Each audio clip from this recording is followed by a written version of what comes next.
Hello, नमस्कार. मी प्रतिमा तुमचं स्वागत करते पर्यायन मॉम यूट्यूब चॅनलमध्ये. तुमचा आजचा दिवस खूप छान आणि आनंदात जाऊ दे, हीच महालक्ष्मीचरणी प्रार्थना. तर तुम्ही पाहू शकताय, हे इडलीसाठीचं पीठ मी भिजायला घातलं होतं. आता त्याचेच मी उत्ताप्पे बनवणार आहे आणि पीठ खूप छान प्रकारे फर्मेंट झालेलं आहे. तर मी रात्री भिजायला घातलं होतं, सकाळी मी वाटलं ते आणि दिवसभर ठेवलं होतं फर्मेंट होण्यासाठी. आता थंडी आहे तरीसुद्धा खूप छान फर्मेंट झालेलं आहे पीठ.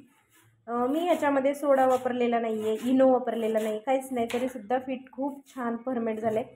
तर आता उत्तप्पा बनवण्यासाठी त्याला काय काय साहित्य लागतं ते पण मी तुम्हाला नंतर दाखवते. तर आता ह्या पिठामध्ये मी लागेल तसं पाणी घालणार आहे, कारण आपल्याला उत्तप्पा करायचा आहे, त्यासाठी पातळ बॅटर लागणार आहे.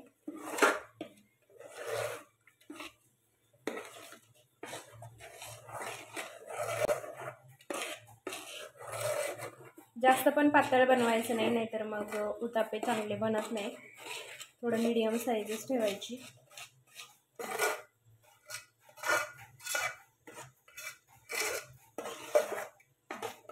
तर मी हे असं बॅटर करून घेतलेलं आहे उत्तप्प्यांसाठी. खूप छान होतात उत्तप्पे. तर आता ह्याच्यासाठी काय काय साहित्य लागतं ते दाखवते. तर आता ह्याच्यामध्ये मी टाकणार आहे मीठ. चवीनुसार मीठ टाकायचं. अर्धा चमचा मी मीठ घेतलेला आहे. हे चांगले एकत्र करते.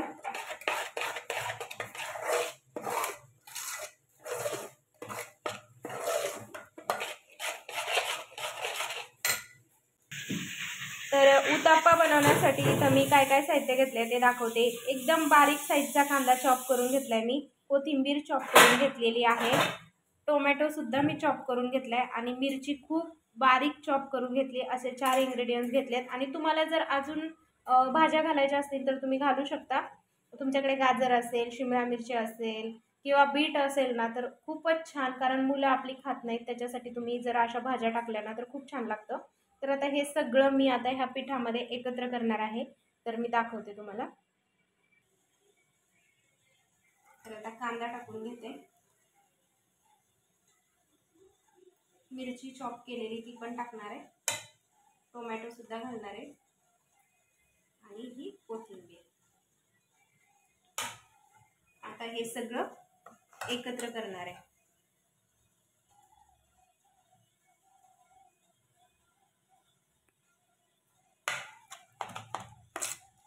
हवं तर तुम्ही जेव्हा जे इडलीचं बॅटर असतं ना ते तव्यामध्ये जेव्हा तुम्ही टाकता ना त्याच्यानंतर हे सगळं साहित्य वरून टाकलं तरी सुद्धा चालतं. पण असं सगळ्या ह्याच्यात मिक्स केलं ना की छान होतो उत्तप्पा. छानपैकी मी असं एकत्र करून घेतले. तर कोणाकोणाला उत्तप्पा आवडतं नक्की सांगा मला. आमच्या परीला तर लई फार आवडतं, तिच्यासाठी सारखं असं बनवावं लागतं. छान असं एकत्र केले मी. आणि आता आपण उत्तप्पे करून घेऊया. त्यासाठी मी इथं तवा गरम करायला ठेवलेला आहे. तवा छान गरम झालाय. आता मी तव्यामध्येच उत्तप्पे बनवणार आहे, कारण माझा पॅनचा तवा खराब झालेला आहे. तर आता ह्याच्यामध्येच बनवणार आहे. तवा छान तापलाय. तर आता हे बॅटर मी लागेल तसं तव्यामध्ये टाकणार आहे. जास्त मोठ्या साईजचे नाही काढणार, छोटे छोटेच काढणार आहे.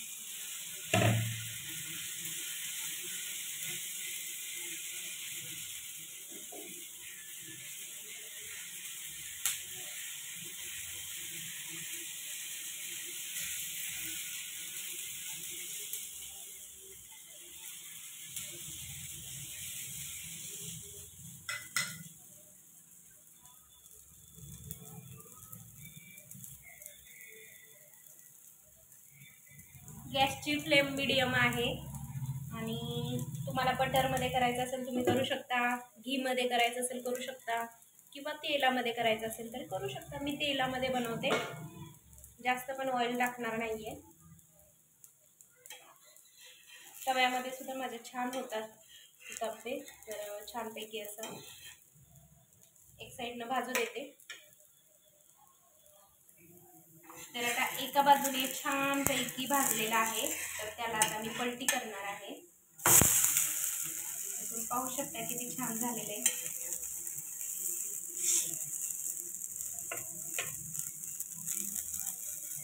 मस्त गोल्डन ब्राऊन भाजलेला आहे। आता दुसऱ्या बाजूने पण त्याला छान भाजून घेते आणि मग दाखवते। छानपैकी उत्तप्पा दोन्ही बाजूने सुद्धा मस्त शेकलाय, तर आता काढून घेते मी।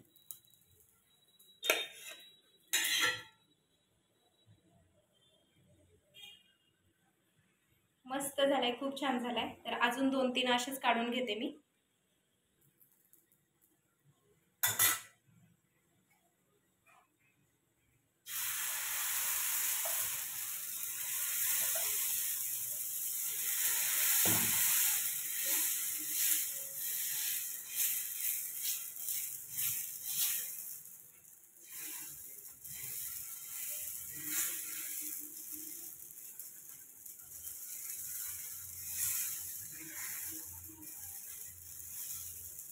मला खूप टेन्शन आलं होतं, कारण माझा तवा खराब झालेला आहे पॅनचा। हे चपातीच्या तव्यामध्ये उत्तप्पा होतोय की नाही, पण खूप भारी झालाय, मस्त झालाय उत्तप्पा। अजिबात चिकटला वगैरे काहीच नाही। आणि ह्याची एक ट्रिक आहे, जो चपातीचा तवा आहे ना त्याच्यामध्ये उत्तप्पा चिटकू नये यासाठी एक ट्रिक आहे। जर तुम्हाला ही ट्रिक माहिती करून घ्यायची असेल तर कमेंट बॉक्समध्ये मला नक्की विचारा। तर आता तेल सगळीकडून पुन्हा एकदा टाकून घेते।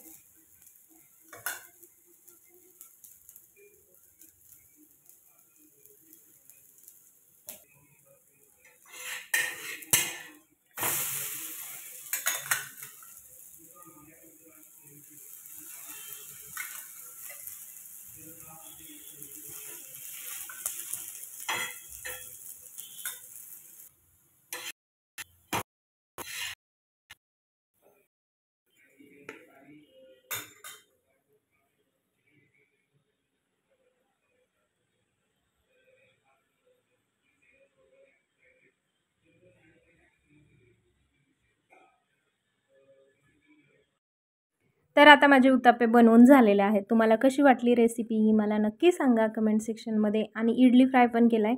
इडली फ्राय मी हळद मिठामध्ये करते, खूप छान लागते। तुम्हाला जर इडली फ्रायची रेसिपी बघायची असेल तर मला नक्की सांगा। खरंच खूप टेस्टी लागते आणि इतकं छान स्मेल येत होता ना, मस्त तोंडाला पाणी सुटलं होतं। तर आता आम्ही खाऊन घेतो आणि नंतर बोलते तुमच्याशी। परी स्कूलमधून आल्यानंतर तिचा होमवर्क घ्यायचं चालू होतं। हा दुसऱ्या दिवशीचा व्हिडिओ आहे, तो पण मी ह्या व्हिडिओमध्ये अटॅच केलेला आहे। तर तिचासुद्धा असा अभ्यास मला घ्यावा लागतो। व्हिडिओमध्ये सुद्धा मी थोडं थोडं दाखवत राहते, पण तिला खूप काही म्हणजे शिकवावं लागतं, सांगावं लागतं, म्हणजे लक्षात राहतं तिच्या। त्याच्यामुळे असं तिचा रोजचा अभ्यास घ्यायला लागतो मला। तर थोडा वेळ मी झोपले होते, कारण माझं डोकं प्रचंड दुखते आज। काय झाले काय समजतच नाही आहे। प्रमाणाच्या बाहेर डोकं दुखते, कारण थंडी एवढी आहे ना, बाहेर पाऊस नाही आहे आज, पण थंडी भरपूर आहे। आणि बहुतेक त्यांना गार वाऱ्यामुळेच माझं डोकं खूप दुखत असणार आहे। हे सगळं माथा खूप दुखतोय, खूप ठणकतं आहे हे। तर झोप पण लागत नाही, असं काही दुखत जर असेल ना तर झोपसुद्धा लागत नाही। आणि मला किचन क्लीनसुद्धा करायचं आहे, म्हणजे किचनची जी स्टाईल आहे ना ती सगळी घासून पुसून स्वच्छ करायची, एकदम डीप क्लिनिंग करायची आहे मला। आणि तो व्हिडिओ मला तुमच्यासोबत शेअर करायचा आहे, पण मला नाही वाटत आज मला काहीच करता येईल म्हणून, कारण माझं खूप डोकं पण दुखतं आहे। तर बघूया संध्याकाळी जर केलं तर तुम्हाला संध्याकाळच्या वेळेला मी किचन क्लीन कसं करते हे तुम्हाला दिसेलच। तर आता मस्तपैकी मी चहा घेतला आहे, कारण डोकं राहण्यासाठी। बघूया राहते की नाही। गोळ्या जास्त मी खात नाही, कारण गोळ्या नको वाटतात खायला। तर थोडा वेळ आराम करणार आहे। आणि तुम्हाला हे सगळं अस्ताव्यस्त पडलेलं दिसत असेल, हे सोफ्याचे कवर वगैरे आहेत, त्या उशा वगैरे बाजूला ठेवलेत, कारण मी सगळं सोफ्यावरचं काढलेलं आहे।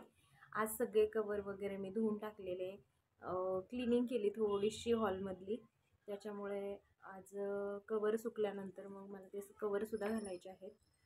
तर पाऊस आता सध्या नाही आहे। परीचं काय चाललं आहे?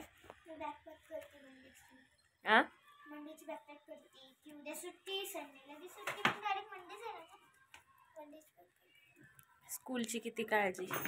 मंडेची बॅग आज पॅक करते।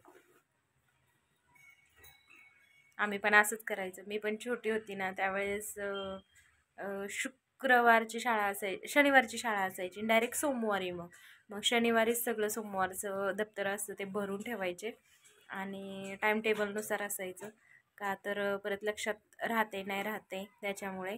आणि शनिवार रविवार पहिलं कसं असायचं, पहिलं दूरदर्शन होतं आणि शनिवार रविवार आवडीचे चित्रपट लागायचे. मराठी जे पिक्चर असतात ना ते लागायचे आणि ते मला फार आवडायचे आणि आम्ही सगळेजण आहे ना दुपारच्या वेळेला ते बघत असायचो. छान वाटायचं त्यावेळेस, सगळे एकत्र बघायचो. भारी होते ते दिवस, पण आता नाही परत ते दिवस येत. आणि टीचर ना काल बोललेले की उद्या ना क्राफ्ट बुक घेऊन या. आम्ही आणली पण क्राफ्टच दिले नाही. मग मी प्रोजेक्ट बुक भरणार आहे म्हणजे की समजा मंडेला दिली तर काय. बर.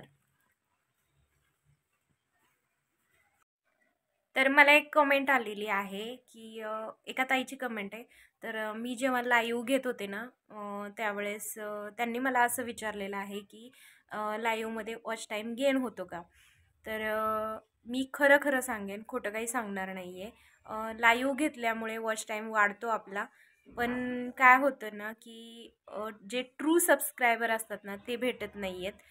म्हणजे जे आपल्याला रोज बघणारे आहेत ना ते भेटत नाही आहे. सबस्क्रायबर वाढतात, वॉच टाईम पण वाढतो, पण